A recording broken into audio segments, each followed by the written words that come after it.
What's your emergency? Welcome back to That Wee Wee Show, a podcast where we watch and discuss episodes of the ABC show 911. I'm Bex. I'm Alice. And I'm Ellen.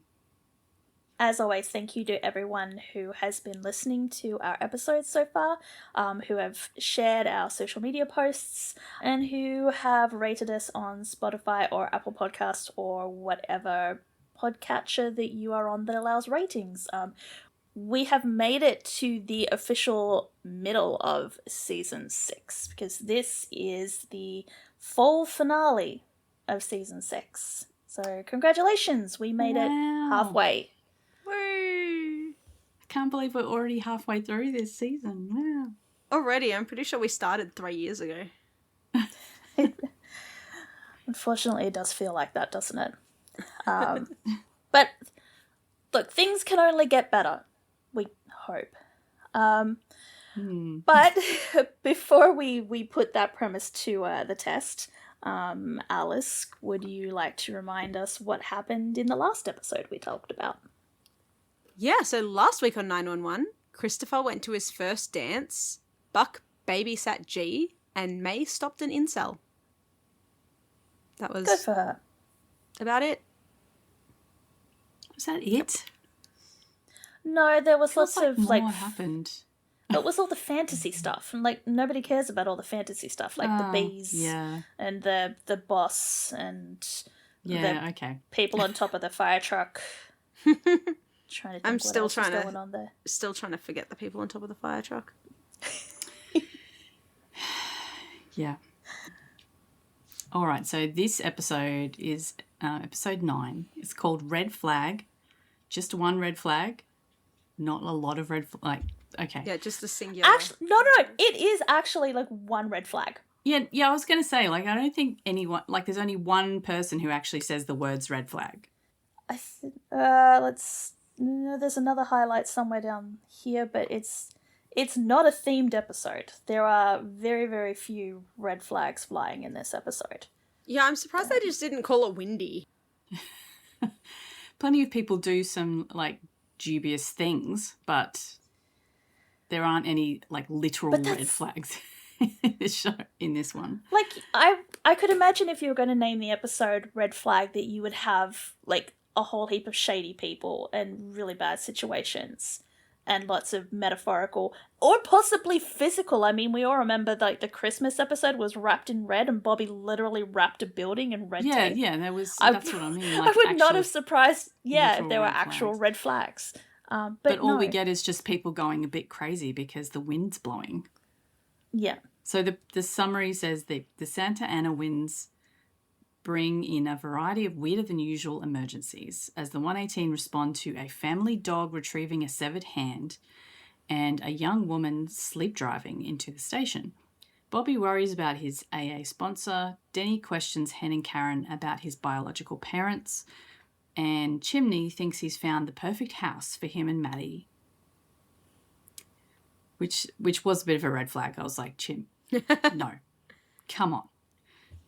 But anyway, the triggers for this is like I think we said last week is a bit of a grab basket of triggers here. We've got addict rehab storyline, dangerous driving, include like driving while asleep, discussion of adoption birth parents, discussion of addiction and recovery, gore relating to the severed hand and fingers. Oh, I forgot about that. How could you forget about that? What, the severed fingers? It was a while ago that I watched it, and by a while it was ago, the dog. The dog didn't have severed fingers, but the dog was carrying around the severed hand. No, I know, but like I watched this episode. I watched the start of this episode, and then I took like a 30-minute break, and then I watched the end of this episode. So okay, so the beginning of the episode is gone. It doesn't exist anymore. Exactly. Excellent. Well, we'll remind you in a minute. One of the characters has grief due to the death of a close friend and mentor. A Hollywood Evil rehab facility, which kind of goes into the end, like the cliffhanger ending. Illegal disposal of a body by burning. Minor character death. Needles, overdose. possible murder, sperm donor, and stalking. Wow. That's a lot.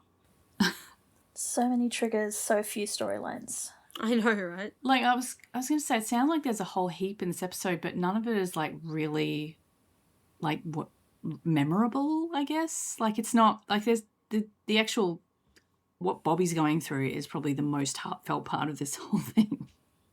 Everything else is just, eh. Yep. That was my general reaction to this episode.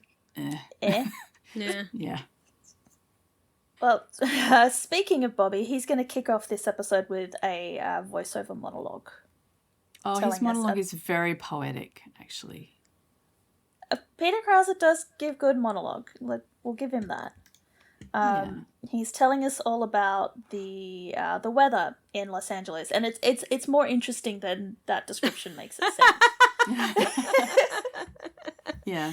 Look, Peter Krause's voice is pretty good. I would changing listen to him seasons. listen to the weather, talking about the weather. So I wasn't like super mad about this, but yeah. Yeah, I mean, we don't have to read the whole thing out, but he's talking about the Santa Ana winds and how they make They people. sure are windy. Yes. They set people's teeth on edge and they make people act weird, basically. Yeah. But he does have a very nice, like, poetic kind of description of how it affects people. Yes. And while we're getting this voiceover, we're watching Bobby get up in the middle of the night because he's apparently not sleeping, sort of stare pensively into space because he's unable to sleep, then gets up, gets in his truck, drives to the middle of this, like, canyon, bottom of the hills, not entirely sure where the location is, haul out his power tools and build a cross. Not like a full, like, crucifix cross, but like one of those little grave marker crosses, and plants it in the middle of this sort of canyon. Yeah. I don't know it's why very he couldn't have done that at strange. home and then, like, taken the cross out to the canyon, but no, he had to do all the construction in the canyon itself. And then when we kick off to the title card, and when we come back, it's apparently 3 days earlier. So we've already got some foreboding going. Oh, yeah, so we have all of that before the title card. Mm-hmm. And 3 days earlier, we go to dispatch and Josh arrives at work. He's there to cover for Jamal, who needs an emergency root canal, which sounds like a load of fun. I've had one of those before. It is not fun. So Josh has said that he would cover for Jamal, even though it's Windpocalypse 2022, and as we've learnt from previous episodes, Josh doesn't work the crazy days. No, and he gives us a full, like, info dump here of why he doesn't want to work on a Santa Ana wind day. Because just like full moons, blah, blah, blah, they do dumb stuff and it's dumb. Did I mention they're dumb? They're so dumb. But I do like I like this little banter between them, though. That's a highlight of this episode. Yes, like Maddie and Linda are a sort of good scene partners. Yep. The calls that they've had, they've just been one of the mill things, people hit by a flying umbrella. The parrot stabbing was a particular highlight for Linda. We eventually discovered that it was a statue of a parrot, or a parrot statue that someone was stabbed with. No actual birds were harmed in the making of this storyline. Yes. Yeah, Josh was very confused how a parrot stabbed somebody. And, like, honestly, as somebody who lives with 2 parrots, I absolutely believe they would stab me if given the chance. Yes. I've lived with a homicidal bird before. That apparently this is not the weirdest that they've ever seen. But Maddie's like, how bad can it be? So, yeah. Which makes it seem like this episode is going to be Full Moon 2.0. And that we're going to be in for an episode of, like, wacky hijinks and crazy storylines. And then it turns out not to be. Yeah, So not at all. Yeah. I don't I'm know a what little they were bit- thinking. There's a bait and switch. It's almost like they've gone, oh, we want to do like a fun kind of wacky emergency episode, but we've also got these really devastating storylines that we need to put into place. So let's just mush them all together and see what happens. Yeah, it's a weird really vibe, is this like episode. that. It does feel like a bunch of different storylines that they've just... Which I think is what made it feel like such a long episode. Yeah. So our first wacky storyline is fireworks. And we get our first and possibly only reference to the title of the episode, where the Channel 8 News anchorman slash weather dude, I thought he was the anchor, but apparently he's doing the weather now as well, is telling all the viewers that the LAFD is issuing a citywide red flag alert, which refers to parking zones. They don't actually explain what that means. No. Is it something to do with the wind? I don't know. Anyway, we're going to this house where the fireworks are going on above it, kind of thing, because these people's neighbours are setting off fireworks in a really windy environment for some reason. That sounds totally safe. Oh! Actually, it is to do with the wind. Sorry.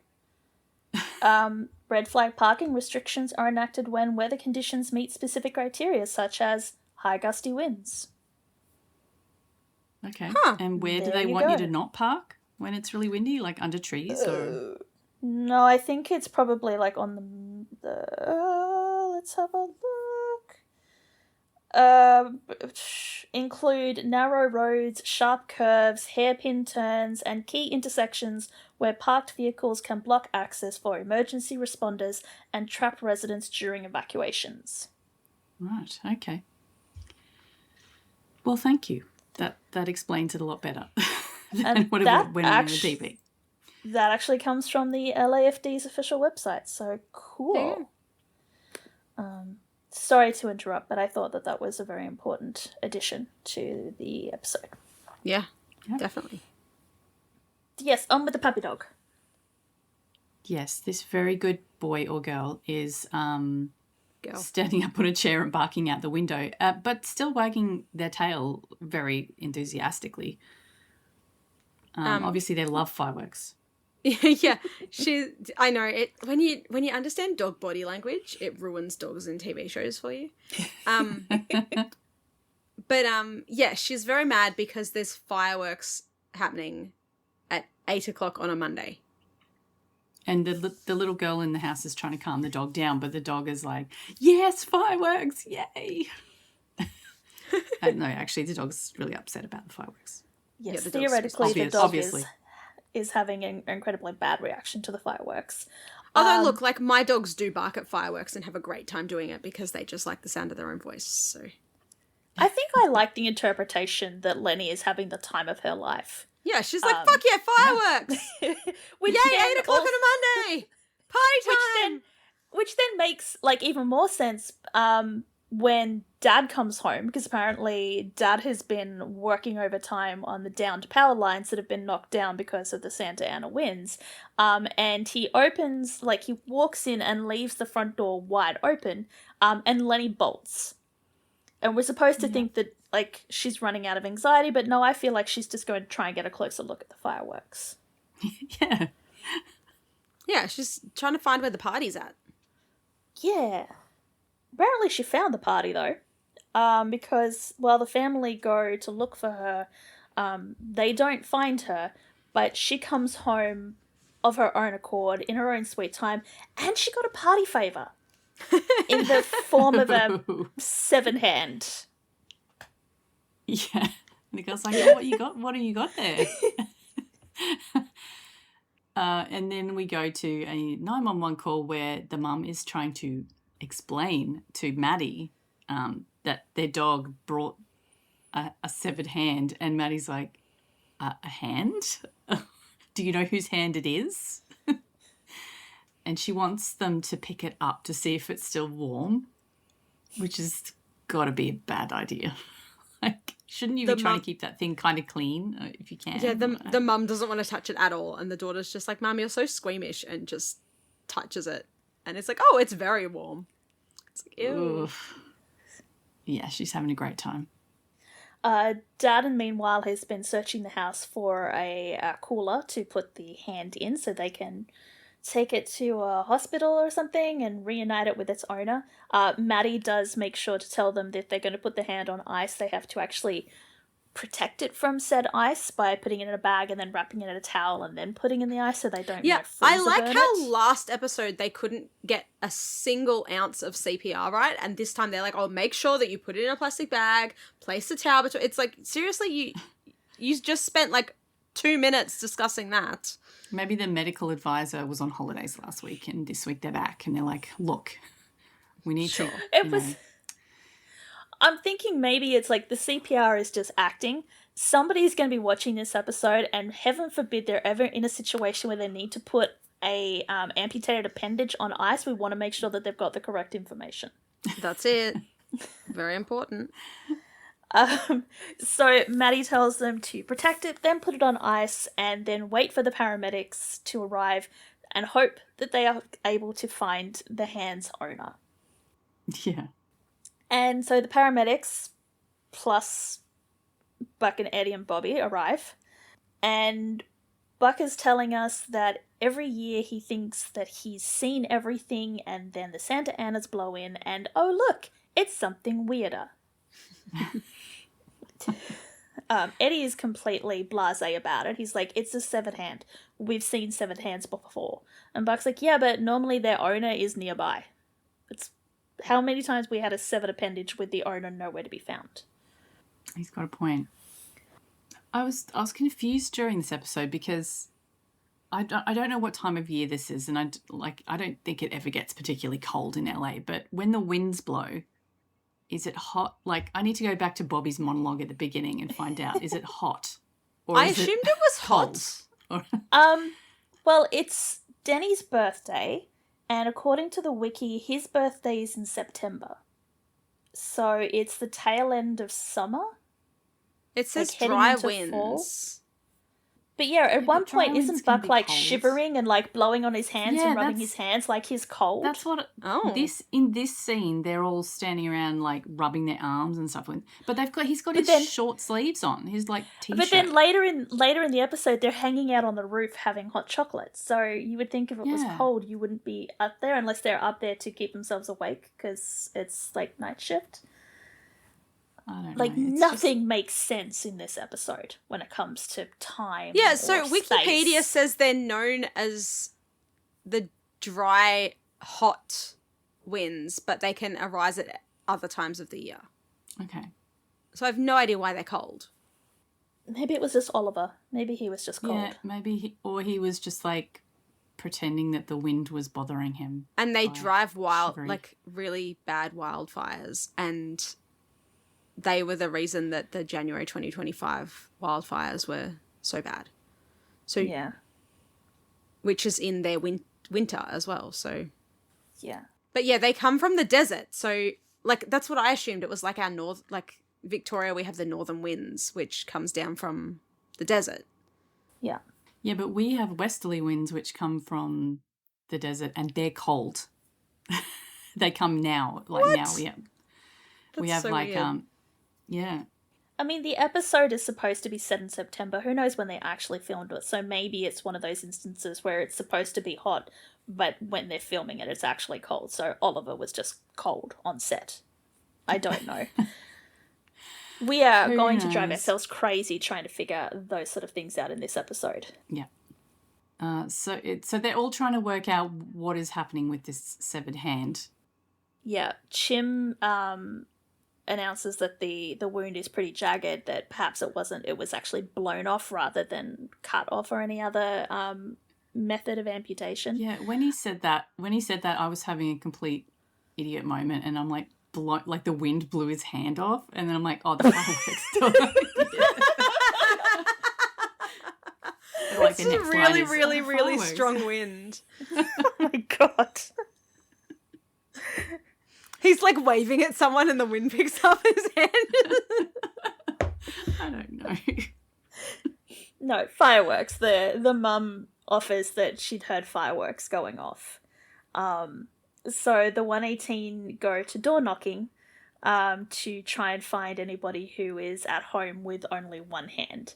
And while they're doing that, this song called Hand Clap is playing, which talks about people, like the singers making people's hands clap. And like, it's not the worst needle drop that we've had, but it's still pretty on the nose.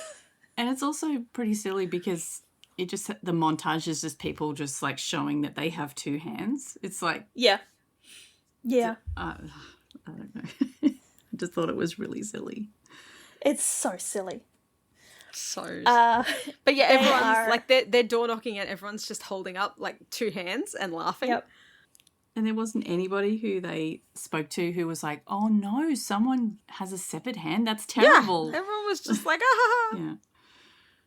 Like, imagine somebody opens the door and they've just got a bleeding stump, like, "Oh my god, you found my hand? Thank you. I was looking for that everywhere." What? Did wonder where that was. No, so they are unsuccessful. They report back to Bobby and that they are unsuccessful. There's a guy sort of on the street, sort of comes up to them and is like, "Hey, can I give you guys a hand with anything?" But I'm bum-ching. Mm-hmm. They do like a cursory exam. The camera and I think Bobby kind of does a cursory examination of this guy, and they're like, "No, we're all good." Nobody brings up the fact that one of his hands is shoved under his armpit and it looks like it's wrapped in a towel. Or that one of his shoelaces Bobby kind of is clocks missing. him at one point, but doesn't say anything. no. He's just like, no, we're good. We're good. So the guy's like, "Okay, cool." Dives for the cooler that they have left sitting on the ground outside the ambulance. Like, have not at all secured this cooler with the severed hand in it, and makes a run for it. Buck immediately is just like, "Not it. I chased after the last guy. It's somebody else's turn." Yeah, they just all stand there and watch him running off until Eddie goes, "Oh, okay, fine," and then he chases after him. It's literally like okay, fine, isn't it? It's hilarious. They don't get far. No stolen bicycles were required for this chase. Probably because the kid is suffering from, shock loss and pain and blood loss because he trips and falls down and reveals that he's missing a finger on one of his hands. Yeah. So the 118 have to now help him out, and Bobby radios for a second ambulance because they now have a second victim. And this dude who the closed captions were calling Boomer. Oh. Sure. Yeah. He tells them that he wasn't looking for his fingers because he was for his finger because he was too concerned about trying to find the hand for his friend Manolo, who's in a truck down the road. Yeah, he's very forthcoming with all this information. Like, I don't know what he was planning to do. Like, they were going to get to the hospital, right? Like, they were going to find the hand and then take it to the hospital. Yeah. Like, didn't he realise that these people are paramedics? Like, yeah, but clearly they can't and then he's got some story about how his mum is the president or the on the council, and she's responsible for cracking down. So he didn't want to get in trouble for using illegal fireworks. But that's why they didn't call 911. But like, what was he actually going to do with the severed hand? Like, he'd have literally, to go to yeah. Like, it's a weird story. I kind of wonder if they were going to like drive to the emergency department and just kind of push Manolo and his hand out the passenger side and then screech off. Yeah. Like they do with your like gang shootings. Yeah, I was going to say drive to the next state, but that's a really long way away in Los Angeles, so probably not. Yeah, it's a long way away from LA. Yeah. It doesn't matter now because they've got the 118 on site, and so they start attending to Manolo, who comes to after they start putting fluids and tourniquets and all this sort of fun stuff to proudly proclaim that he saved the finger. Yep. The only problem is that they discover that the finger is actually a thumb, and Boomer is actually missing his pointer finger. Yeah. So At there's this apparently point- another victim. At this point, Bobby is just done with all of this. He's like, oh my God. All right, fine.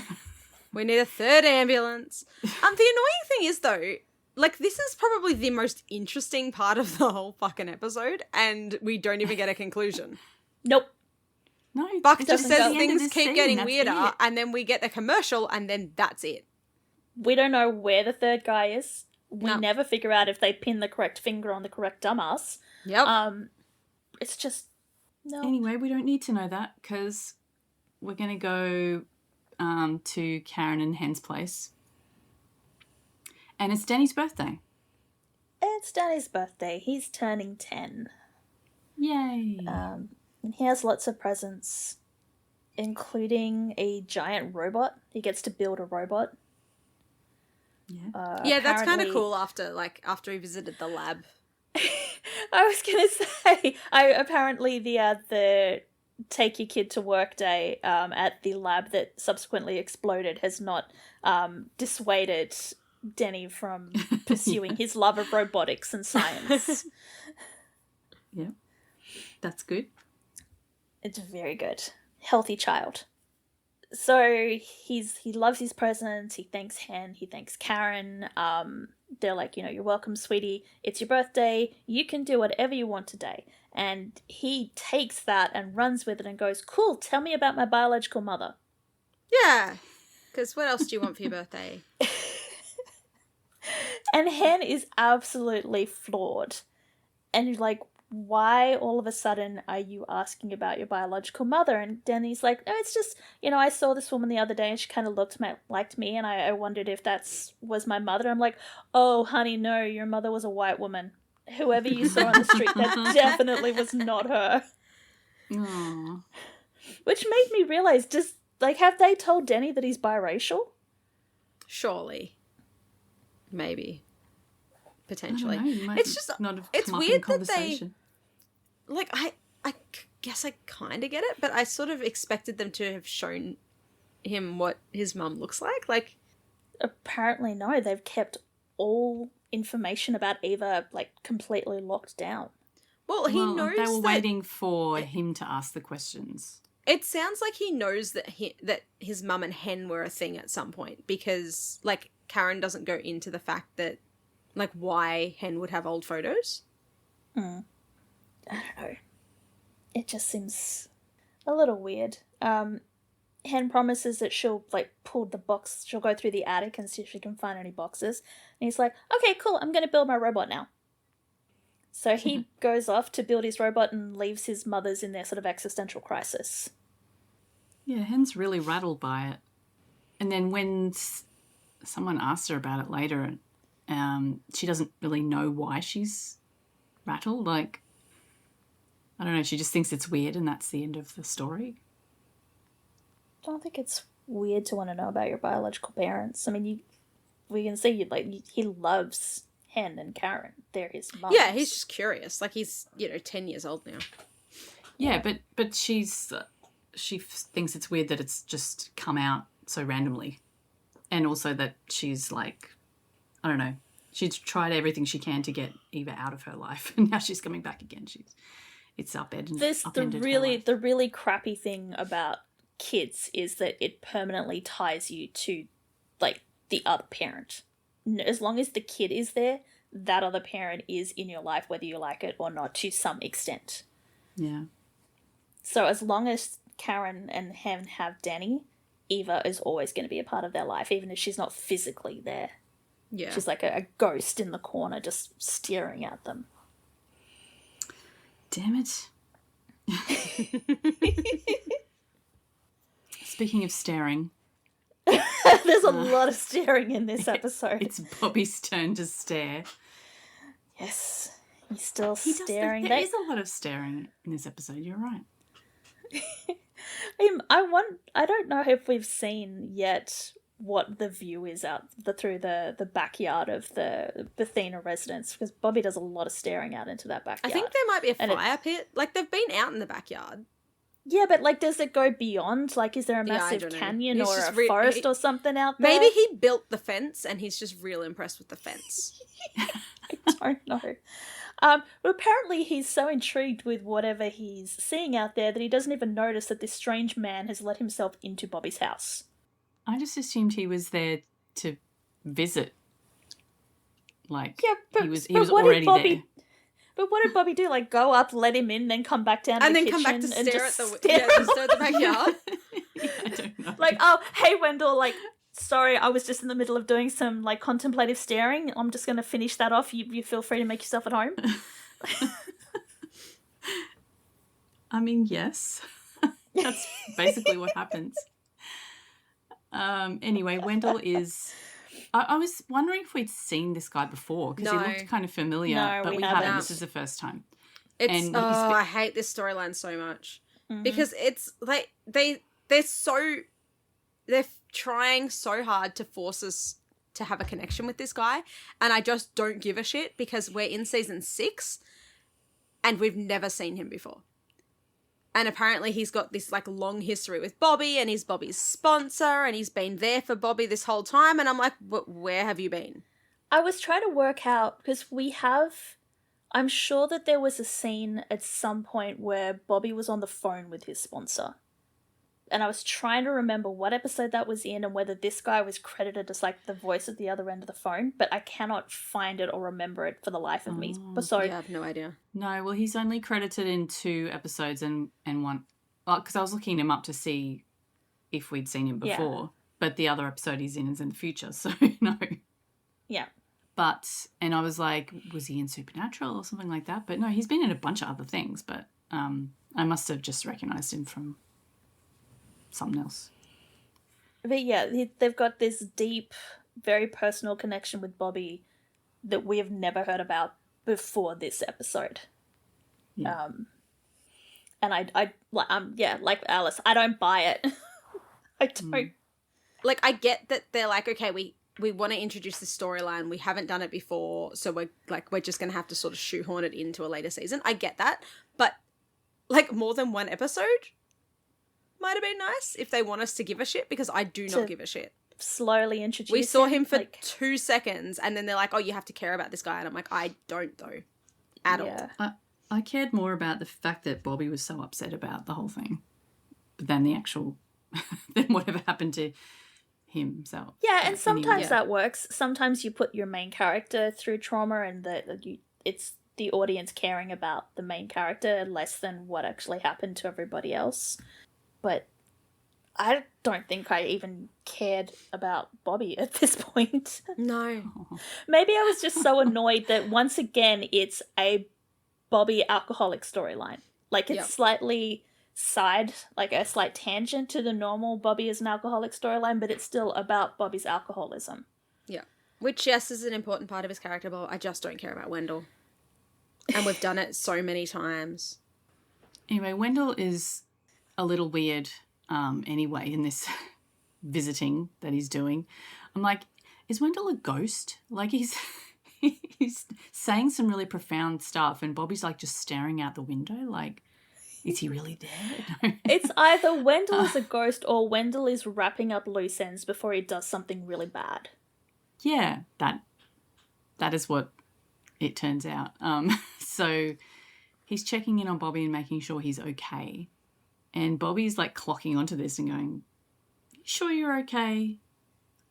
And yet he doesn't sort of like stop him from leaving or anything. He's just like, okay, see you later. Like, not before Wendell sees Athena and, like, you know, is all excited to see her.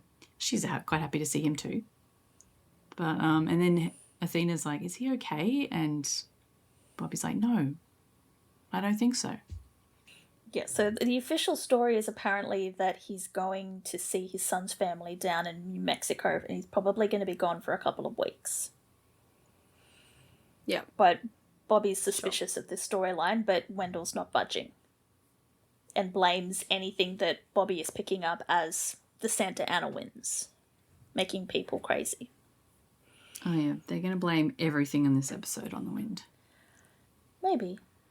Speaking of crazy, we're going to go back to dispatch.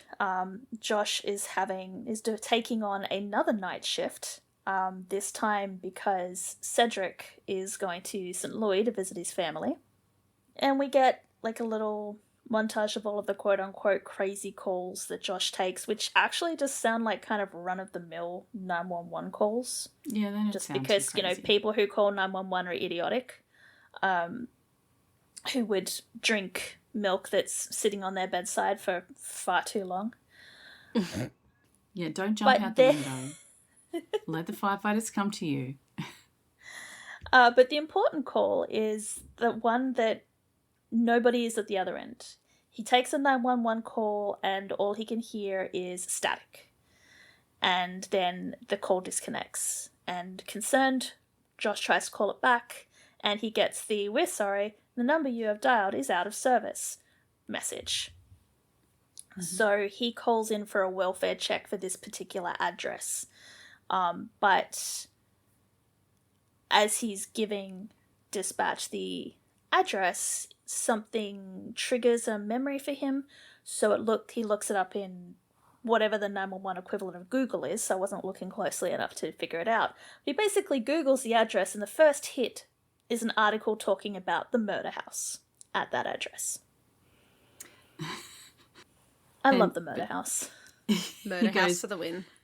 The murder house, like he's never heard of it before, but then everyone else seems to have heard of it before. Like, yeah. So he asks for a welfare check. So LAPD arrive at the murder house with lights and sirens going for a welfare check. Sure. Well, we have to know that the police have arrived. Seeing the police officers walk up the front steps would not have indicated that the police had arrived? Not for the general viewing audience who aren't looking at the television, they're looking at their phone. Hey, I was watching it on my phone, so... Wow. Yeah. Actually, so was I this time. But I was doing notes at the same time. I think I got a pass. Okay. So yes, LAPD have been dispatched. It's Officer Williams and his new partner of the week. I don't think he's ever had the same partner twice. He apparently knows that it's the murder house, and he's complaining about how much he hates the place as he and his partner approach. So they do a perimeter check. Williams goes inside, and it's creepy on the inside. Like, it's dusty, spider webs. It also looks like whoever was there just got up and left, because there's still a Christmas tree in the corner and there's stockings hanging from the mantelpiece. Loads of furniture and garlands. There's wrapping paper on the table. There's a newspaper, I'm pretty sure. It's creepy. Then Williams is still investigating. He hears a rattling at a window, so he goes to investigate, and this white thing kind of jumps at him through the window. And he shrieks like a little girl and falls over and knocks himself unconscious. And I was like, oh no, it really is haunted. But then the very next scene is like everyone making fun of him because he thought it was a ghost. And it turns out it was a plastic bag that was being blown around by the Santa Ana winds. And he's incredibly embarrassed because his partner found him unconscious and called for medical backup, and Chim and Hen have been dispatched to patch him up. But my favourite part of the scene is, like, Williams and his partner are bitching. Hen is trying to do the medical thing. Chim is just staring at the house in wonder. You see, like, this house apparently looks amazing to him because he's now like a house connoisseur. They're like, oh, it's a scary house. And he's like, it's got really good bones. It's like, what? And then as soon as you started looking around, I was like, oh no, Jim, no. And then Josh comes over the radio and goes, hey guys, can you get the house to stop calling me, please? Yeah. Like, what are you talking about? It's like, the house keeps calling 911. Make it stop, please. Since the police got there, I've had 6 more calls.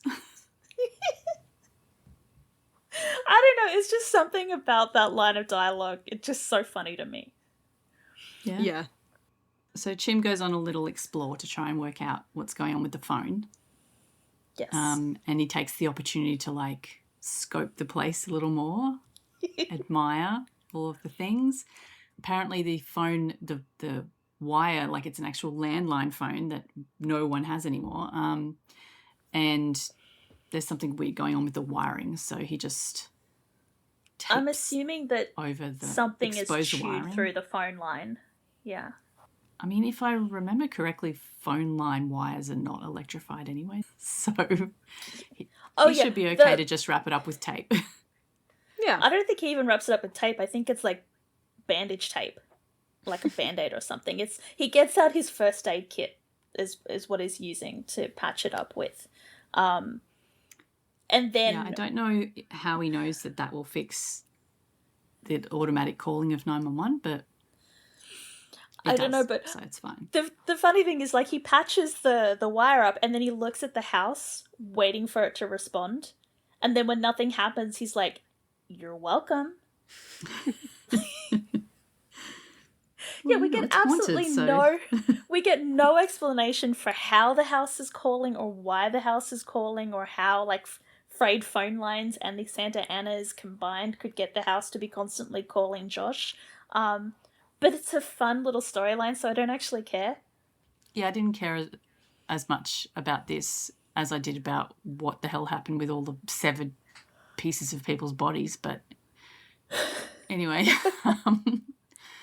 So Chim is still at the end of that scene, like just looking around the house going, yes, quite like the look of this. He's basically like knocking on walls and... Yeah. Oh, I mean, we heard last episode how dire the real estate situation in Los Angeles is. So he's probably looking around going, in the grand scheme of things, a murder house is probably not that big a deal. Yeah. Sure, it comes with some roommates who, don't pay rent and call 911 constantly. 911 but repeatedly. Hey, we can live with that. My wife knows how to whisper to ghosts. It's all good. Yeah, that's right. I was thinking that. I'm like, I mean, I know that Maddie can talk to ghosts, but I don't know if G wants to. Maybe she's inherited the gift. Ooh. There's a fic idea. G and Ghost Whisperer. Yeah. No, I've got enough fics to write. Okay, so it's a night shift still. I guess this is a bit later because Chim and Hen are back at the station now.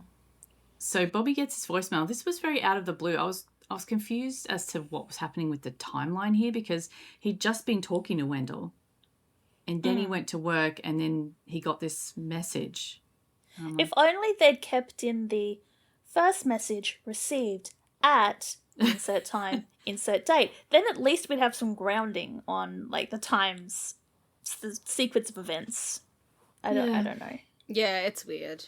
Anyway, he gets this very drunk/high sounding voice message from Wendell saying that he screwed up. He doesn't know what to do, can't handle it. He's tired. And Bobby tries to call him back, but it goes to voicemail, so he can't get back in contact with him. Yeah. Meanwhile, over his shoulder in the background, Eddie and Hen are chit-chatting about, like, Hen's getting it off her chest that, Denny wanted to know about Eva. It's probably her turn. Last week they were all about Christopher. This week it's all about Denny. And Eddie's being very reassuring dad. He's like, you answered his questions. You handle it well. Mm-hmm. Just thinking about what actually happens in this scene. There isn't much. We get... It's just like the three of them sort of chit-chatting. Hen's complaining that whatever's going on with Denny, the winds don't help because it puts everyone on edge. Chim joins them in the kitchen because he can't sleep either because he's been researching the murder house, which apparently is called the murder house because there was a triple homicide of the dad and the two daughters right before Christmas associated with the house. Yep, lovely. and the house has been vacant ever since. But that's just like a segue into the real sort of emergency of this scene, which is screeching of tires and someone yelling down in the engine bay. And when we rush to see what's happened, a car very sedately drives into the engine bay. I also So the don't only know thing who I was can yelling, think- like, oh no, don't come in here, because there's no one else there, but sure. The only thing I could think is, like, sometimes, like, the concrete surface is so slick that no matter how fast you're going, the tires are going to make a squealing noise. Yeah, it's like when you're because- in the big parking garage things, like the really Yeah. multi-story ones, and you turn a corner and it's like, it's like, okay, Yes. yep. Like, you're not going that fast, but it's still squeaking anyway, because the car, like, just very calmly rolls into the engine bay. And everyone's, like, freaking out, like, oh my god, there's a car in the engine bay! Hen's like, oh, call dispatch! And they run down to check on the driver, who is just, like, staring out the windshield. Absolutely not responding. She's not awake. Not at all. She apparently can follow instructions, though, because Bobby asks her to get out of the car, and she just immediately gets out of the car, at which point they discover that she is butt naked. Yeah, absolutely, totally naked. Everybody's reactions are hilarious. Bobby and Chim are just kind of staring in shock or surprise. Eddie immediately sort of shields his eyes because, you know, he doesn't want to look at naked women. Buck hears does the same commotion. thing. Buck is hilarious. Buck hears the commotion, comes racing in, and then immediately both turns his head away and shields his eyes. Yeah, he's like, I haven't had this dream before.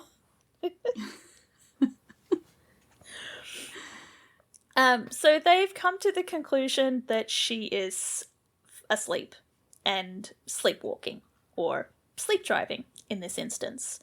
Like, my first thought, like, would be, like, a seizure or something, but no, they're like, oh yeah, she's asleep. It's like, okay. Well, Sure. they did the clicking things, and the clickings didn't wake her up, so of course she has to be asleep. Obviously, yeah. Like, Bobby's common sense kicks in, and he's like, right, we're going to get her a blanket, we're going to cover her up, and then we're going to check on her. But as he's putting the blanket on her, something about either the blanket going across her, or Bobby, like, taps her on the shoulder as well, and it wakes her up, and she starts screaming, and then the men start screaming, and then she starts screaming, because the men are screaming at her, and everyone's Hen's screaming. like, oh my god, thank god there is a woman in this station house, because she, like, rushes in and she's like, I know there's a whole bunch of men screaming at you, but you're actually okay. It's fine. You're safe here, You're safe. I promise. You're safe, I'm just a lesbian. I'm just as much threat to you as they are, but you don't know it. Yeah. So it turns out that Lizzie who is the driver, has a history of sleepwalking, but she's never slept driven before. Especially as we discover, because she doesn't have a car. So not only has and we she also slept don't find out whose driven- car it is. Yeah, so she's slept No. driven and she's also stolen a car. Yep. In the nude. Yep. Because she sleeps in the nude, she likes to feel a breeze at night. But we don't even find out what happens to her. Nope. But this is the end of it, and that's it. Yep. It's like, all right. Yeah, it 'Cause should it's be called like- unfinished, or, like, yeah. It's like like we were saying, we've got to have the wacky emergencies, but we don't actually care about the wacky emergencies. We want to focus on Bobby's storyline and a little bit about Denny's storyline and, like, the house storyline. But we've got to sprinkle these wacky ones in as well, but we're not actually going to follow them through because they're not important. They're arguably more interesting. I shouldn't say I that, want to 'cause- know how she stole the car. Yeah, Yeah, I whose want to car know how is she it? stole... Whose car is it? How did she get keys for a car when she's naked? How did she get the keys to the car? Maybe it was her roommate's car. Anyway. I was thinking neighbor, and she just, like, walked in and took some keys and left. And the neighbor's like, I don't want to get blamed for this, I'm just gonna... Don't know.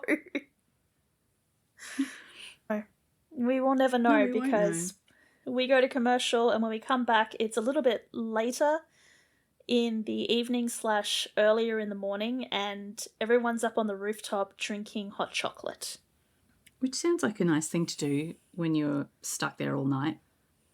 Until they have to drop everything and, like, leave when the bell rings. But that's not until later. The teams just seem to also spend a lot of time sitting around chatting in this episode, which normally would be great. But they're just sort of repeating the same thing. Like, they just talk about the murder house, but not really talk about the murder house the whole time. Yeah. So they're up there, they're drinking hot chocolate. Bobby is being dramatically pensive. He gets up and stares dramatically off into the distance, off the roof. Next to an American flag, did you see? It was very... It was an American flag and a California flag, I think. They're flying up on the roof. Right, it was very dramatic. Probably legally obligated. Yeah, I think so. And the team are like, "Hey, Cap, are you okay?" And Bobby's like, "Smell that." And they all start sniffing. And they're like, "Oh, actually, now that you mention it, I can." And Buck, being the audience substitute, goes, "Ooh, fire." And then immediately the little portable alarm that they've hauled up to the roof starts sounding. Because apparently there is a fire, but even though it was close enough for Bobby to smell the smoke, it takes them hours to get to the scene because by the time they get there, it's full daylight. It's a really long drive, okay? Even though they were saying that it's like late enough for them to be having hot chocolate, but almost early enough that they should be calling it day chocolate because they're about, like, the sun's about to come up. But no, it takes them that long to get there, at which point you want to wonder, isn't there a closer house that could have attended that scene? Apparently not. Just takes a long time to get out to the desert, okay? Well, good thing it was an absolutely low priority fire. Because, yeah, otherwise everyone would have been up shit creek without a paddle had they actually taken that long to get there. Yeah.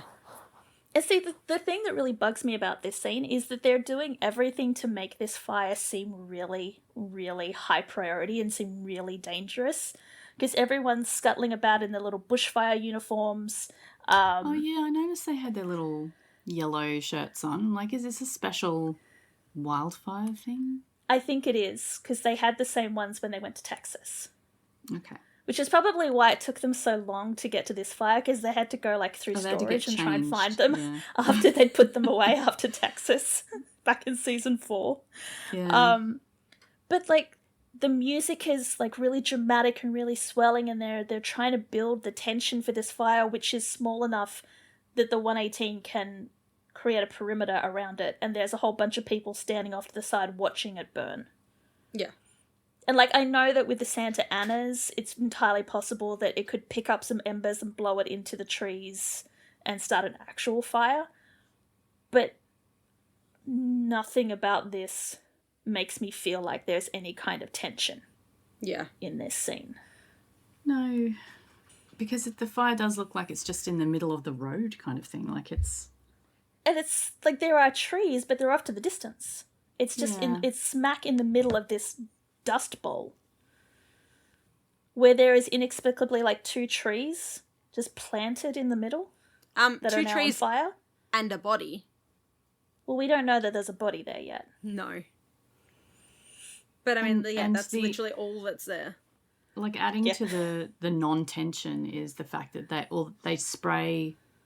start spraying it with water and covering it with dirt, and then they just keep doing that, and then they do that some more, and then the fire's out.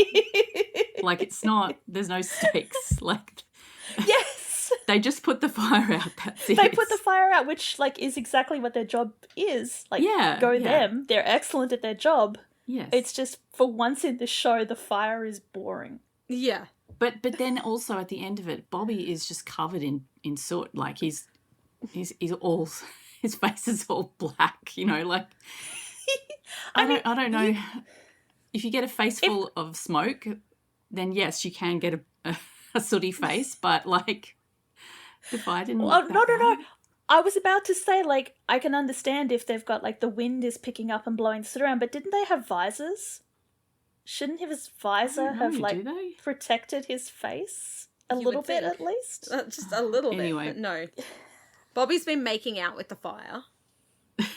Oh, Oh, considering that's a what he's little about bit. to find. That's really grim. Yeah, no, I don't like that. So yeah, so they put out the fire. Yay, the 118. There's most of them are packing up. A couple of them are still just working to make sure that there are no sort of still burning embers. Bobby is supervising, and by supervising we mean he's just kind of leaning on his shovel and watching. He's And- literally just watching and then talking to some randoms. Oh yeah, so this man and this woman walk up holding hands because it's incredibly While the firefighters are still trying to do their job. I don't understand the holding hands. It's so weird, and every time we see them, they're holding hands. It's so freaking weird.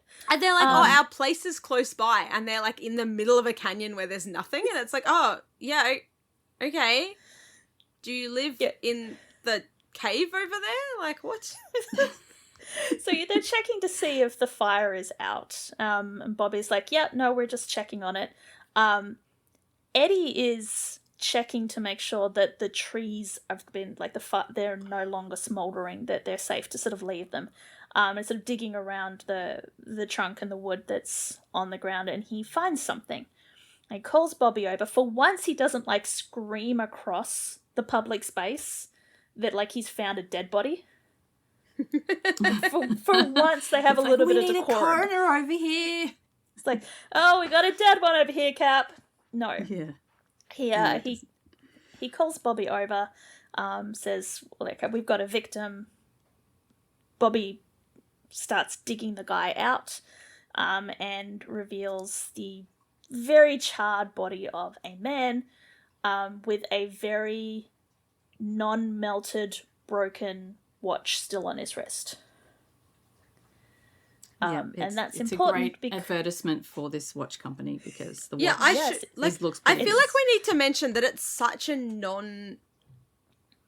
nondescript watch that they then have to do a full flashback to when Wendell visited because they didn't mention the watch, like, or draw attention to the watch at all during the first couple of scenes with Wendell. This isn't even a case of, oh, if you're on your phone during the earlier scenes, you would have missed this. No, nobody got this because you didn't show it. Yeah. But apparently the watch is significant enough that Bobby immediately recognizes it and then recognizes the body as Wendell. Which is devastating to him, and as he kind of falls to his knees, he then sees that not only did the watch survive the fire, but a hypodermic needle with some nondescript yellow liquid in the, like, barrel of the syringe has also survived the fire. Oh. Which I kind of call bullshit on. Yeah. Like, it was a pretty shit fire all around. Yeah. Because, like, the syringe is a little bit melty, but it's still mostly intact. But if it were in a fire that's hot enough to completely turn Wendell crispy, shouldn't the liquid have, like, evaporated from inside the syringe? Yeah, well, you'd think the syringe would have melted.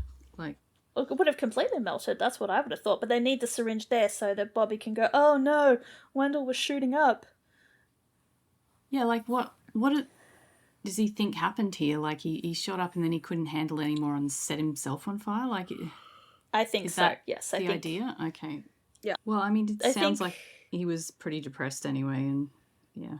Yeah, you kind of put the, oh, I'm leaving town, then the slurring voicemail, and then Wendell in the canyon with the syringe, and you put the pieces together and come up with some sort of answer. Yeah. In the dining room with the candlestick. Yes. Even though they're making it pretty obvious that these people who came up and asked the question were somehow involved Sus in as this. fuck. Yeah. Yeah. Yeah. Anyway, Bobby's obviously really upset by this, and Eddie just sort of stands there staring at him for a little while. Like, what is Eddie is such a little bitch because Bobby is clearly going through it, and Cap is just like, I need a second. Like, I need a fucking second. And Eddie's like, What do you mean you need a second? What is it? What's going what's the on? matter, Cat? What is it? Who is it? What's happening? Like, he's like, it would make Eddie. more sense if Buck was doing this. Yes. Poor Bobby. We see them go back to the station. There's really no reason for that scene to be there, so we're just going to skip to later that day, where Bobby is once again staring out the windows. Well, he tells everyone he's fine. Like, when they get back to the station, he's like, I'm fine, let's go. Everyone go home. That's it. Oh my God, it was so annoying because I was watching on my phone and I had to close out to go do something else. And then when I came back, I like resumed the episode, and for some reason it had gone back to this scene, and I was just like, is it happening again? Like, the fuck? Yeah, Bobby's caught in a time loop and he has to relive Wendell's death over and over and over again. Oh. Yeah. There's a fic idea. Ooh. I love time loops, fics and stories. They're so cool. But no. Actually, he only has to live through it once. And then he has to talk about it with Athena, who has once again inserted herself into the investigation. And we are told that the canyon, whatever, I'm calling it a canyon. I don't actually know what it is or where it is. We don't know. They didn't show much. They got a permit for about a 2-meter square area, and that's It looked a lot like, you know, the last time we heard about the Santa Ana winds was when that bouncy castle flew away. And it looks kind of like the area where this fire was looked like that kind of cliffside, like desert kind of cliff top location where that was.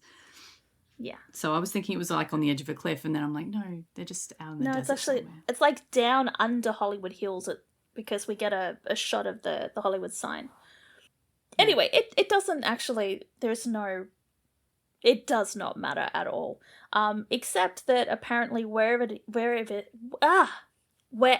is, it is notable because there is a rehab center close by, and either people from the rehab center or just people in the general community find it completely ironic to go into this canyon within the vicinity of a rehab clinic and shoot up. Yeah. Yeah. Obviously. Yeah, and Bobby's just offloading onto Athena that, you know, he and I were supposed to be looking after each other. We've done this for ages, even though we've never met him before. And, you know, Athena says that, well, sometimes the darkness is too deep. Bobby's very frowny and sad. Yes. Because he wished, so that Athena's full quote is, sometimes the darkness is so deep you can't see the hands that are reaching to pull you out. And Bobby's like, well, he reached in and pulled me out so many times, I just wish I could have returned the favour. That he could have returned the favour by mentioning him in the last 6 years, but sure. Well, where was he the last couple of times that Bobby quote unquote relapsed or was suspected of relapsing? Literally, like Hen and Buck had to pull him out, like throw him in the shower, but Wendell was the one that pulled him out the hole so many times, apparently. Yeah, I don't know. But enough about Bobby. Let's go back to Denny. Who is starting to build his robot, but Hen is going to interrupt him because she has gone up to the attic as promised and pulled out the Eva box, where she's put like everything about Eva into one box, which she then gives to Denny. Mm-hmm. The Eva box. The Eva box. It reminded me of like in Gilmore Girls where they had like boxes of their exes. So Lorelai had a Christopher box, and then they have a Dean box and a Jess box, like shoved into their cupboards. Oh. Anyway. There's not much in the box. No, there's not. There is a folder that Hen sort of pulls out and puts to one side because whatever it is, she doesn't want Denny to see that folder. And Denny is thankful that she's brought this stuff down, but doesn't want to go through it with her. So he puts everything back in the box that she's pulled out and hightails it to his room. He's like, I'm going to go through it by myself. And Hen's like, wait, I thought I was going to have to go. No, you don't want. Okay, cool. Yeah, it's a weird little scene. But yeah, Hen, notably has a folder and doesn't give that to Denny. Yeah, I must have missed her not, taking that folder out because later. Oh, the when, camera lingered. The camera lingered on It it. lingered on that more than than Wendell's watch. Yeah, Yeah. and I don't know what I was doing, but I wasn't looking at the screen at that point. So, and then later when Like- Denny had this folder, I was like, oh, that was in the box? Like what? No. See, there's no explanation for how he gets that folder because the last time we see it, Hen has kept it out from the box. He's gone to his room. She's got the folder tucked under her arm. She obviously goes and puts it somewhere, but then we don't actually see the Denny searching the house and finding the folder. No, There's he just magically He gets it later. magically finds it. Yeah. It feels a bit like parts were cut out of this episode. I feel like they just went, that part's not important. We're not even going to bother writing it. For the purposes Yeah, of the I mean- storyline, there is a folder and Denny finds it. Yeah. We're not going to connect the dots. You can just Yeah, it's assume not really that they're necessary, connected. which is why it got cut if it ever existed. But the way that all of the separate storylines in this episode are so disconnected just made me wonder. But anyway, we're going back to dispatch where Josh is getting more and more frazzled as the week goes on, and he keeps being at work every single shift. He's drinking a lot of coffee. Yes. And apparently that's just maintaining the baseline because coffee is what keeps him upright, apparently. Maddie is apparently on this shift, and she comes into the break room where Josh is having intimate relations with his coffee, and asks him and Linda if they know anything about a murder house. And Josh is so cute because he kind of perks up and goes, "Oh, it called me last night." Josh is like, me and the house are besties now. But apparently, now that Chim's fixed it, the house is no longer calling to Josh. The house is calling Chimney. And for 1 second, I didn't realize that Maddie was talking in metaphor, and I thought that the house was literally calling Chim. It's You're like, no, Chim fixed it. And I'm like, oh no, it's just like it's like calling to him like spiritually. Like Chim not puts some physically. tape over it and suddenly the number changes from 911 to Chim's phone number. Chim's cell for some reason. I Yeah. don't know, but just for a split second, yeah, I thought that he was actually getting phone calls from the house, like the house was begging him to buy it. But Wow. it's working. That would be because, so cool. it's working because Chim is absolutely obsessed with the house to the point that he's looking up building permits for it. Building permits from 1942. Yes, where they added a second bathroom. Yeah. Woo! Exciting. Very exciting. And then there's this little thing about they're talking about the new bedrooms and like G loves having the master bedroom to herself. Maddie's not so much loving sleeping in the living room. Yeah. Which which we I already think is knew was going to happen. we already knew it was going to happen. I think it's just there to sort of to show us that like in the balance between a murder house and sleeping in the living room, I think that the murder house is starting to look more and more attractive to Maddie. She's going to be more willing to accept a murder house, so she doesn't have to keep sleep. What does she say? So she doesn't have to sleep surrounded by tomorrow's chores. Yeah. Yeah, it's Which, weird because okay, sure. on the one hand, she's like, someone tell Chim to stop looking up this murder house thing because I need him to stop. And then the next minute she's like, oh, but I really don't like sleeping in my living room. It's like, make your mind I'd up. really love a second bedroom. I don't care if there are ghosts. Josh doesn't care because he is just enjoying his coffee. It's like becoming one He's with having the mug. he's having a like when Harry met Sally moment with his coffee, and it's not good.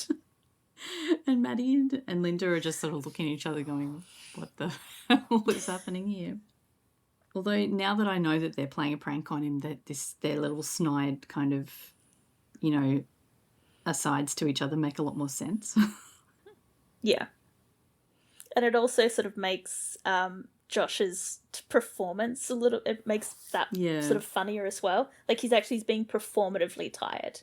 Like I'm sure he is tired, but he's not that tired. He's going a little bit over the top at this point. Yes. But they're totally buying the performance. So while Maddie's at work, the 118 are not at work. but are not sleeping, so they decide to have a group chat. Yeah, because they haven't seen each other enough in the last 24 hours. Yeah, they just start. So like, it starts with Hen and Chim on the phone with each other, which is like pretty normal because they're besties. Yeah. Buck calls Hen. Hen connects him to her call with Chim. No, And then Buck calls Chim. Doesn't he? Oh yeah. Buck calls Chim. Buck calls Chim. Yes. So basically Chim has found the guy who owns the murder house and has emailed him for more details. And Chim just says he found him on the internet, which sure, okay, that's yep. But then Hen's like, do you think he's going to respond? And then Chim's phone rings, which Hen can hear for some reason. Yes. And goes, oh, ghosts are calling. And Chim goes, yeah, calling from Buck's phone. And Hen's just like, yeah, conference him in. So Chim just immediately adds him to the group call. And it's just like, hey, Hen's here too. But then Chim says, welcome to our pajama party. And Buck just goes, what if I'm not wearing pajamas? And he's wearing clothes. But after the sleepwalker, they're all like, ah! And then Chim's like, how did you even know I was awake? And Buck's like, you've been sending links to the house every 15 seconds. Like... So he's calling Chimney because he has news. So while he's got both Chim and Hen together, he decides that he's going to call Eddie and loop him in as well, so he just has to say it once. By the way, Buck is like sorting his spices. Yeah. He can't sleep, so he's sorting his spices. Is that what he's doing? Spices. Yes. It's so very ADHD, where he's just like, oh my god, my spices aren't in alphabetical order. I have to fix this. I could see that he was fiddling with some little bottles, but I couldn't see what they were. I'm like, what is he even doing? Spices. Okay. Sometimes you just got to do something. He's sorting his spices. Like, Hen's on the couch just chatting to Chim. They conference in Eddie, who is trying to beat his eye score on whatever fighting game that he and Buck are always playing on Christopher's game console. It's so cute, this whole thing. It is. Because occasionally while they're doing the scene, sometimes it'll cut sort of back and forth between whoever's talking. And then sometimes they'll have like all four of them like split screen on the screen at the same time. It's pretty cute. So Buck's news is that he is officially responsible for the creation of new life. So it looks like that donation that he finally was able to make was viable, and the fertilization process was a success, and Cameron is pregnant.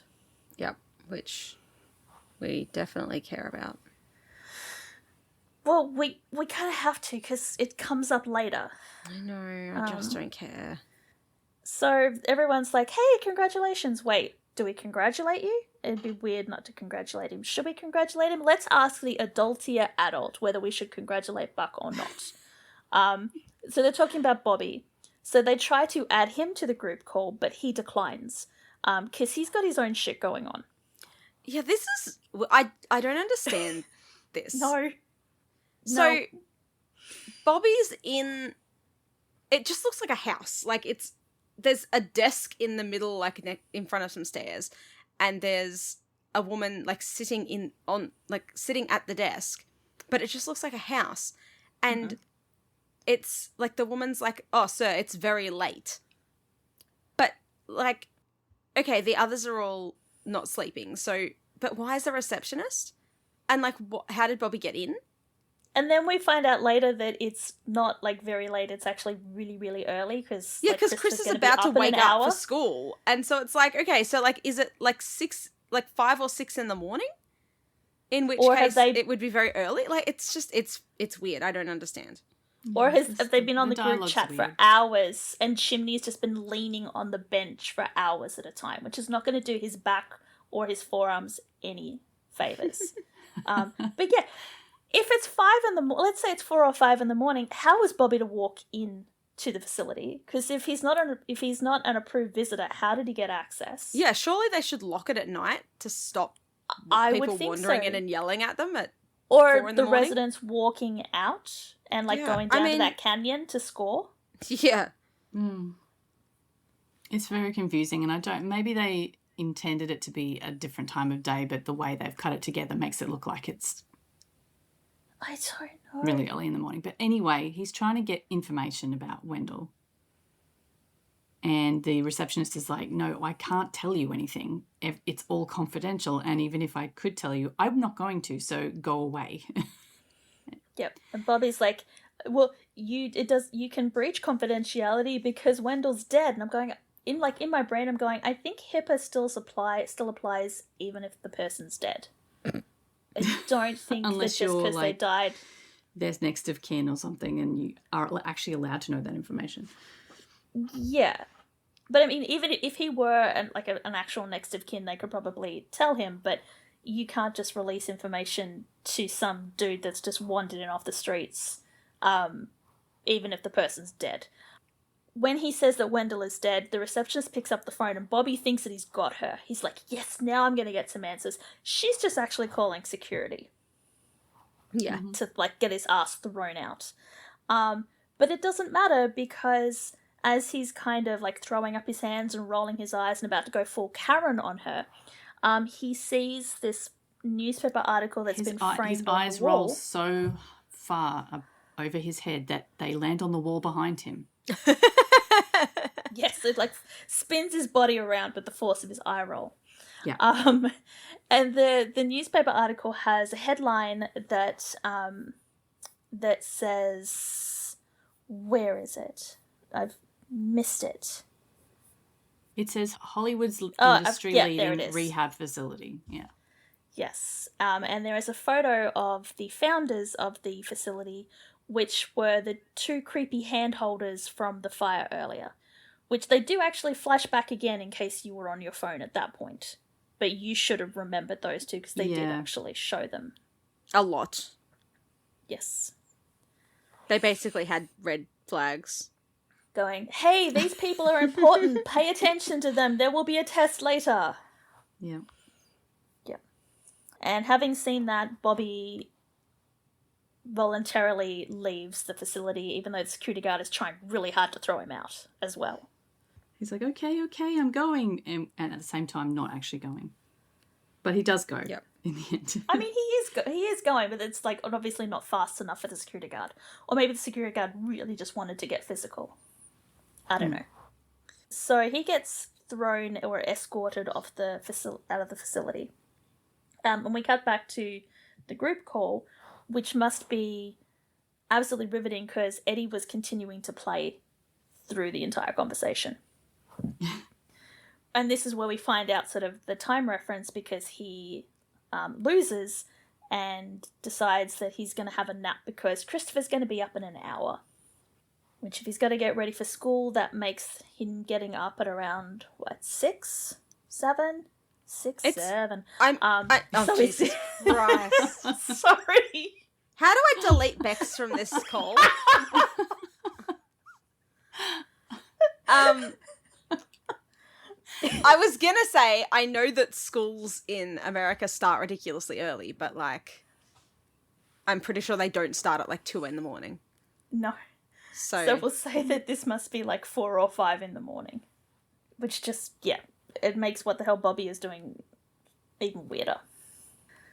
Yeah, so one by one they drop off. He just goes, all right, I'm out. And he just presses a button without even saying anything. And even though Chim's like, bye. So Hen and Chim briefly talk to Buck about how he feels about this creation of new life. And he's happy about it. He's like, yeah, I was worried that it wasn't going to work and blah, blah, blah. So now he's happy, he can go and get some sleep. So he drops off. At least he does say goodnight. So it's back to Hen and Chim, who apparently are not ready to sleep yet. But Hen didn't think they were ever going to have to tell Denny about his biological parents, but yeah, she says, I've spent so much time thinking about him as mine, I'm not sure I'm ready to share. We cut to Denny, who is standing in the hallway eavesdropping on this conversation. At 4, possibly 4, 5, 6, 3 in the morning? 7 in the morning? Regardless, child, what are you doing up? Yeah, and spying on a phone call. Like, It's fucking weird. This whole thing. Like, it's cute, but the time makes no sense. I know we're not supposed to think about it, but it makes no sense. So we get a commercial. We come back. We're back at dispatch, which I think must be day 3, day 4, possibly later the previous day. I don't know. But Josh looks terrible. Like, he can barely walk straight. He looks like he's, like, sleepwalking, but ironically, the sleepwalking woman looks more awake than Josh does at this point. he looks like I did this morning after being up half the night. Did you go back to bed? Like, I know you said you woke up, but did you go back to bed? I did. I'm going to have to tell this story on the podcast, aren't I? Yes. It's just so silly. So I usually get up at 5:30 on Fridays to go to yoga. And so this morning I woke up and I got up and I got dressed and I went and got some breakfast and I sat down and then I was like, it's still really dark. Like, normally by sort of 6 it's starting to get light. And I looked at the time on my phone and it was fucking 2 a.m. I'm sitting there going, what? I am just so surprised that you went from getting out of bed and getting dressed and you had not looked at a clock or your phone at any point to confirm the time. I looked at my phone. The first thing I do when I wake up is look at the time. Yes, Yeah, same well, here. I don't know what I was thinking. Clearly I was still half asleep when I got up. Well, yeah, it was 2 a.m. Yeah, and then I'm sitting there going, well, I guess I'll just go back to bed. So, and then I just lay there for hours. Like, it felt like hours. So it hang probably on, wasn't that long. you'd already So I had did go back to bed. breakfast? Did you have coffee? No, I didn't have coffee because Okay. no, because the coffee machine makes too much noise, so I don't use it before I go. But you'd had breakfast? Yeah, well, I'd made a piece of toast and I sat down to eat it, and then I had to like either eat the rest of the toast or throw it out. I was like, well, I may as well eat it now since I've made You're toast. like, geez, I'm not really hungry considering I've had a full night's sleep and you ate like 2 hours beforehand. It was just so weird. And then I'm lying there in bed going, what the fuck, me? And I must have gone back to sleep like at some point. And then I didn't end up going to yoga anyway because I was like, well, fuck that. I'm not getting up at 5. So I've spent the whole day just feeling Not very really tired mindful because of you. Like, and now that I don't have children that wake up in the middle of the night, I'm not used to being up in the middle of the night anymore. It's just messed up my whole day. Oh, no. So, yeah, I'm feeling for the shift workers today. This is the weird disrupted sleep patterns that they have to put up with all the time. Yeah, right. Anyway, what were we talking about before we got into it? Oh, Josh not having any living on caffeine for 3 days. Yes. And it has taken a toll and he has had enough. He can't He's do the job anymore. No. Nope. He's reached his breaking point and he's done. He needs to go talk to Sue. He can't do this anymore. He quits. And through this whole thing, Maddie and Linda are looking really panicked. Not just like, oh my god, Josh is leaving, kind of panicked, but like, oh my god, we need to stop this level what of have panic. we done? Yes, because apparently this whole thing was a prank. Well, everyone calling in so that Josh has to work nights and or day shifts during the Santa Anas was a prank. Because they were sick of him not working the crazy shifts, and they thought that he needed to experience it for himself. They needed to share the pain of working the crazy shift. Yep. Yeah, which is horrible. Like, if he wasn't... The next part is him saying that he knew. Like, he didn't know at first. They had him going for a while, but apparently George called in saying that he had appendicitis, and he also called in saying he had appendicitis a little while ago. So Yeah. he He knew. already had his appendix out, apparently, and then he did it again. It's like, way to go, mate. The thing that really kind of bugged me is that, like, Linda and Maddie are new to Dispatch. Josh has been working there for he's been there for over 10 years. Longer than they've been at Dispatch. Maybe he had his fair share of the Santa Anas and the full moons, and now that he's in a higher position, he can pick and choose what shifts, because he's paid his dues. Yeah, and now right? he has the privilege of not working the shit shifts.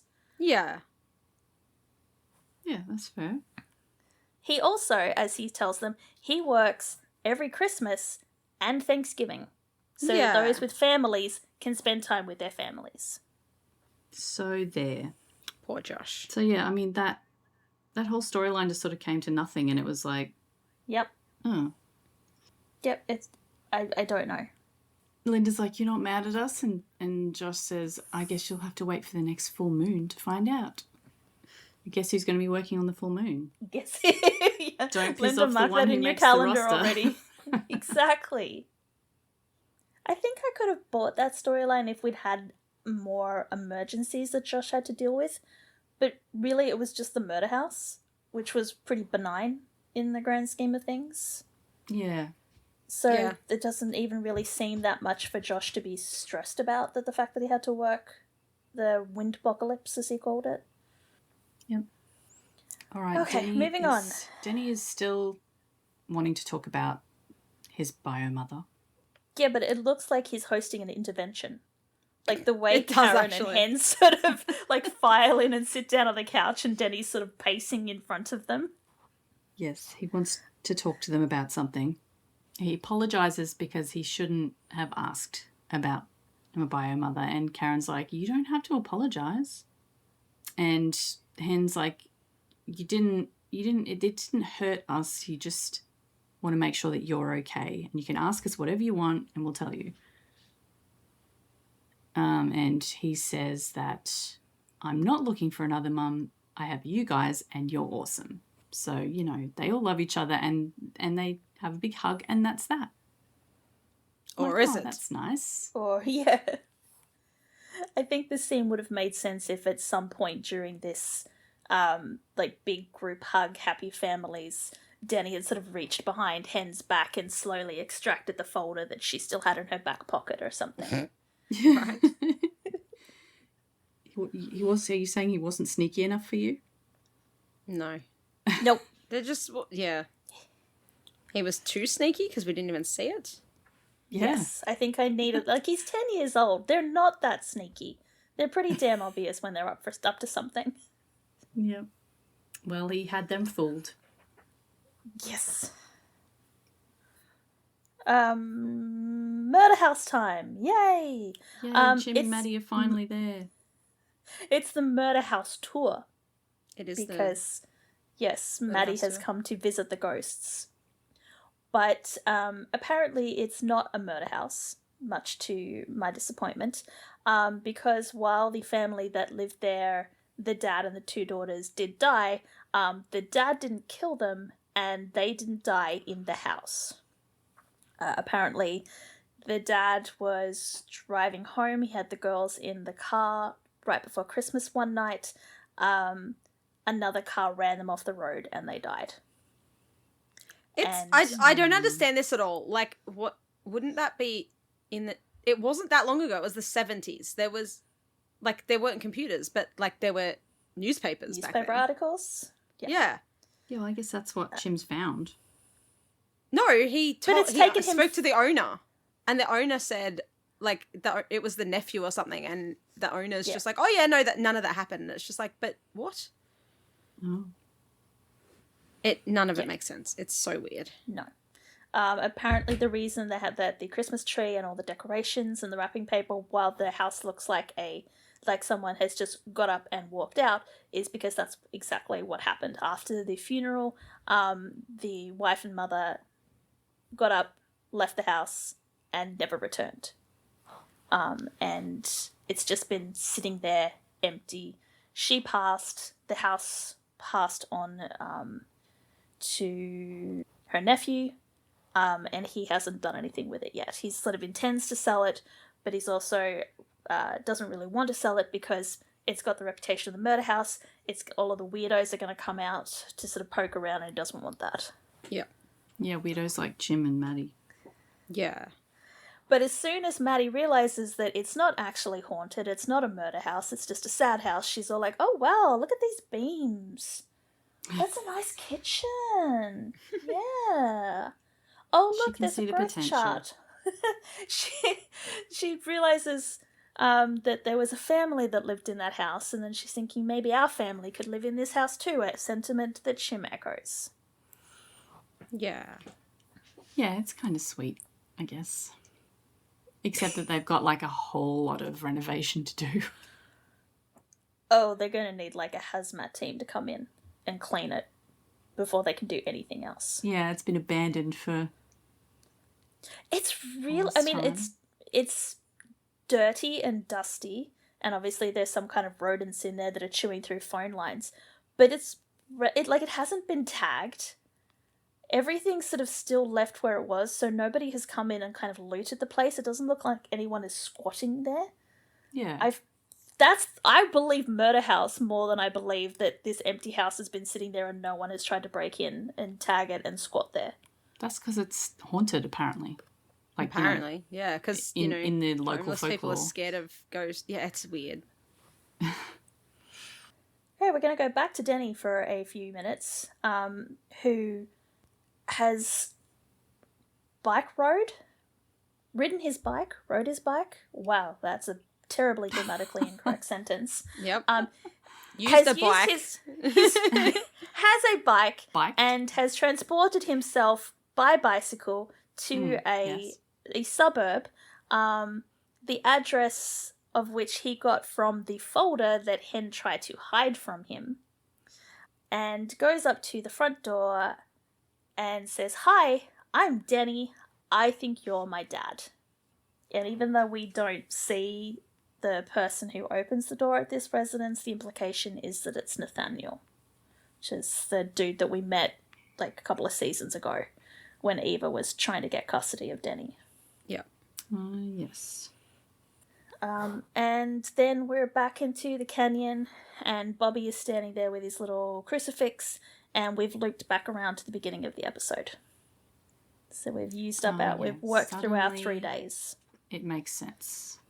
They do a little montage of, like, as Bobby's giving another poetic voiceover.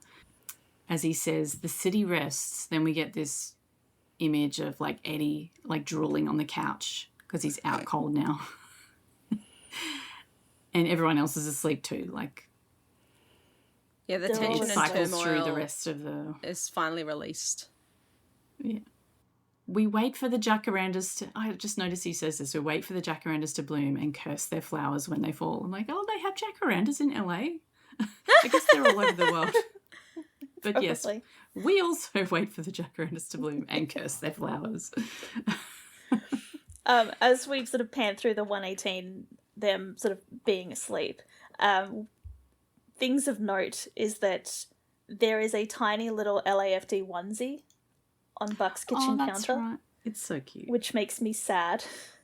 And Chim Oh has my god, fallen I just thought it because I was watching on my phone, like in the little corner of my screen at this point, and I just thought it was like showing that he was in the LAFD. Like I thought it was a T-shirt, and so I was like, I don't understand why they're going over Buck's T-shirt. Like, okay, Yeah. And Chim that has makes more fallen sense. asleep with a house contract. Because it's kind of boring to read house contracts, so I guess it just put him to sleep. that's fair. Sometimes when I can't sleep, I'll read Ask Reddit. My eyes get real heavy, and I just like drift off with my phone in my hand. They're just reminding us about the important storylines for when they come back after the hiatus. So you remember Buck is potentially going to be a parent, even though we've emphasized really. earlier that he was donor, not dad, and he's not Yeah. supposed to have anything to do with this kid. And Chim and Maddie are actually going to buy the murder house, except it's not really a murder house because no one actually died in there.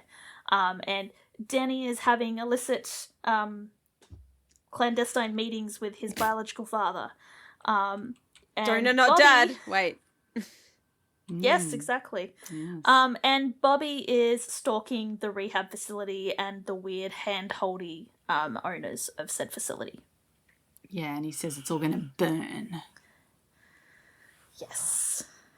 And it's super dramatic. Possibly because he's going to set fire to something. Yeah, I mean, he looks like he's about to charge in there and set fire to the whole thing. But, I mean, we don't know anything about what's going on in this rehab place yet, so... We'll find out in a And I couple was of like, months. oh, he's Or on a rampage. We'll wait. He doesn't even have Michael there to help him. Like, he doesn't have the telescope. He's got, like, a pair of binoculars, but... He doesn't have Michael there to egg him on and David to hold him back. That's right. If he got Athena involved, then they might have a better chance of actually getting something without the whole place burning down. Athena wouldn't do anything. Or she wouldn't let him do anything. She'd do everything. Yeah, she'd do it, yeah. She'd just charge in there and, like, arrest everybody. Well, where's the fun in that? Bobby needs friends. He does need friends. All his friends have moved away or died. Oh, that's so depressing. Or, like, I'm sorry, Bobby. under his command. Yeah. Yeah, friends who aren't his like, subordinates. Yeah. Maybe we can get him into an amateur hockey, like a beer hockey league or something. Well, he's got AA. Surely there is friends. Yeah, except his fucking mentor just died. Like, his sponsor's dead. Yeah, and he's not allowed to beat the hell out of people in AA, so hockey would be fun. He knows how to skate. Yeah, he needs to get back into skating, actually, definitely. Yeah. A few twirls around the ice. That'd be right. Well, that's it. Maybe he could get back into figure skating. Not hockey. Yeah. Although I think he that's needs probably a a lot hobby. harder once you get to a certain age. I mean, Bobby's got to be the same age as Scott Hunter. I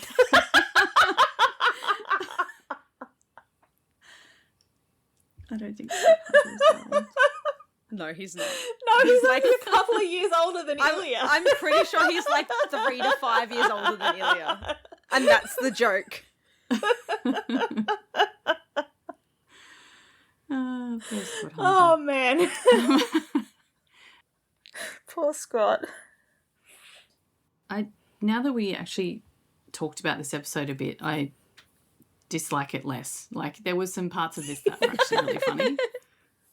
Maybe it's just our discussion of them made them more funny than they actually were when watching. I think that might be the first time we've picked an episode to pieces and got to the end of it and gone, oh, actually, I do like this episode now. Normally it's the other way around. We pull an episode to pieces and then Ellen's going, Yeah, that's oh, right. I don't like this. I like this episode even less now. Yeah. So I'm glad we were able to help improve your enjoyment of this episode. Yeah. I think it was a case of the acting, like, elevated a really weird and disconnected bunch of storylines. Thank God for the actors, because, yeah. And the directing and I don't know. Yeah, no, I'm not giving the writer any credit for this one. All right, well, what is happening next time? Give me the rundown. Next week, when we return months later, back in when this aired the first time, but for us it's going to be next week, we're still on our weather shit. Because we just got rid of the Santa Ana winds, but now a dry thunderstorm is going to roll over Los Angeles, bringing a series of lightning strike emergencies for the 118 and leaving a first responder's life hanging literally in the balance. Athena and May go undercover at the rehab facility to help Bobby with his investigation into his sponsor's mysterious death. He did get some Yeah, help. but now they're roping May into it. Jesus Yeah. Christ. Well, Michael's not there, so he's got to get someone. Maddie dreads her parents visiting to help her in Chimney's new and unfinished house, while Chimney gets a surprise of his own from a visiting Albert. Yay, Albert's back. Oh, Albert's back. Oh, yay.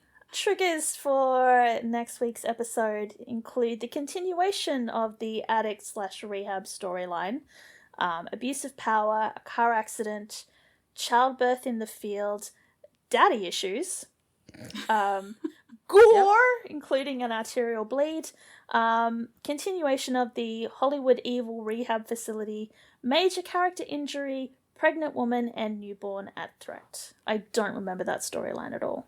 Me neither. The other bits, unfortunately, I do remember, but I don't remember that one.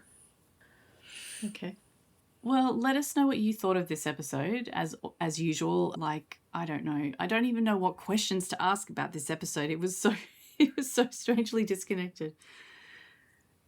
No, I got nothing. Please leave us a comment on either on the episode's post on thatweebushow.com or directly in Spotify or your podcatcher app. We'd love to hear from you. Anything else to say before we sign off? We're done. No. Right? I think We're that's done. it. Yeah. Okay. Well, thank you very much for listening this week, and we will talk to you next time about episode 10, which is called In a Flash. See you then. Bye. Bye. 911 is a fictional show, but many of the situations portrayed happen in the real world too. If any of the topics we've discussed in this episode have affected you, please know you're not alone. You can call or text numbers in your country for help. Just Google crisis support in your location to find out the number.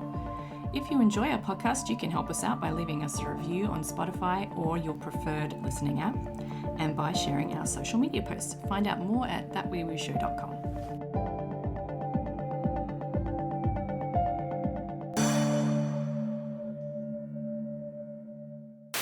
Wow, we haven't talked about Scott. Heated Rivalry for so long. I know all the casting announcements are coming out though, and I'm getting know. pumped. Sitting here in my my Boston Raiders t-shirt. Oh. Yes, we get the possibility of new merch. We get the Centaurs stuff coming soon. Yeah, except Australia didn't get any merch to start with, but you know. No, well, I've got illegal merch. Or Yeah, same. But yeah, one of my friends who's really into Young Royals wanted the guy for Luca. Luca. Yeah. Yeah. And he's actually been cast, and so he is over the moon. He's like, I can't believe I called this. Like, I did so, and we're like, yes. It's perfect casting. Good job. Right, halfway through. Yep. Whoa, we're halfway there.